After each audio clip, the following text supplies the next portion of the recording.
എല്ലാവിധ നൃത്തരൂപങ്ങളുടെയും ഉടയോനായി നമ്മൾ കരുതുന്നത് നടരാജനെയാണ്. അതുകൊണ്ട് തന്നെ കലാക്ഷേത്രങ്ങളിലെല്ലാം വിഗ്രഹരൂപത്തിൽ അദ്ദേഹത്തിന്റെ സജീവ സാന്നിധ്യം നമ്മൾ കണ്ടിരിക്കും. ഭാരതീയ വിശ്വാസമനുസരിച്ച് ആദ്യ നർത്തകനാകുന്നു പരമശിവൻ.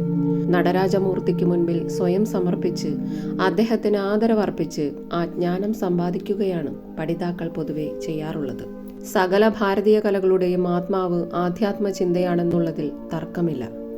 അതുകൊണ്ടാകാം ഇവിടെ പിറന്ന ഒരു കലകളും ആസ്വാദന നിലവാരത്തിൽ ഇന്നും കോട്ടം തട്ടാതെ നിലനിൽക്കുന്നത്. ദൈവികമായ അംശമുള്ളതുകൊണ്ട് ആ കലയുടെ സ്രോതസ്സാകുന്ന മഹാശക്തിക്കും അത് കൈമാറിത്തരുന്ന ഗുരുപരമ്പരയ്ക്കും ശിഷ്യർ നൽകുന്ന സമർപ്പണം ആ കല ആ വ്യക്തിയിൽ പത്തരമാറ്റ് ശോഭയോടെ വിളങ്ങുവാൻ സഹായിക്കുന്നുവെന്നുള്ളത് നിശ്ചയം. ശിവസ്വരൂപം 4 വിധത്തിലാണുള്ളത്: സംഹാരമൂർത്തി, ദക്ഷിണാമൂർത്തി, അനുഗ്രഹമൂർത്തി, പിന്നെ നടരാജമൂർത്തി. ഇതിൽ നടരാജമൂർത്തി പരമേശ്വരന്റെ നൃത്തഭാവമാകുന്നു. പ്രപഞ്ചത്തിന്റെ ചലനം തന്നെ ആ പരമേശ്വരന്റെ അംഗചലനങ്ങളാണ്. ഈ ബ്രഹ്മാണ്ഡത്തിൽ അടങ്ങിയിരിക്കുന്ന സകലവിധ ചലനങ്ങളുടെയും ഉറവിടമായ നടരാജന്റെ താളലയാത്മകമായ ബാഹ്യരൂപത്തെയാണ് നടരാജ വിഗ്രഹം പ്രതിനിധാനം ചെയ്യുന്നത്.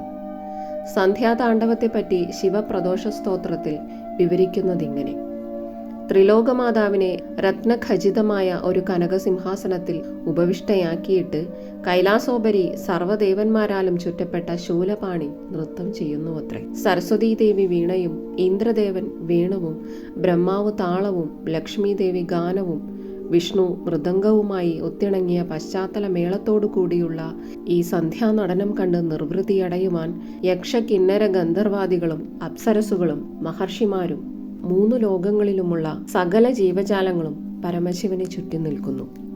ഈ ലോകത്തിലെ സകല കലകളും ശ്രീ പരമേശ്വരൻ വഴി വന്നതാണ്. ശിവന്റെ തമോഗുണ പ്രധാനമായ സംഹാരതാണ്ഡവത്തിൽ ഭൈരവ രൂപമാണ് അദ്ദേഹം കൈക്കൊള്ളുന്നത്. 10 കരങ്ങളോടുകൂടിയ ഭൈരവൻ ശ്മശാന ഭൂമിയിലാണ് നൃത്തം ചെയ്യുന്നത്.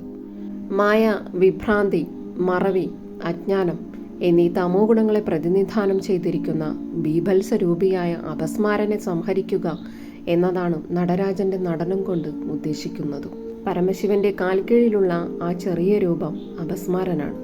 ശിവന്റെ വലതുകൈയിൽ വച്ചിരിക്കുന്ന ഡമരു എന്ന വാദ്യം വിശ്വത്തിലുണ്ടായ ആദ്യത്തെ വാദ്യഘടകമാകുന്നു. ഈ പ്രപഞ്ചത്തെ നശിപ്പിക്കുവാനുള്ള അഗ്നിയെ വ്യഞ്ചിപ്പിക്കുന്നതാണ് ഇടതുകൈയിൽ ചന്ദ്രക്കലയോടൊപ്പം തിളങ്ങുന്ന പ്രകാശമാനമായ തീനാളം.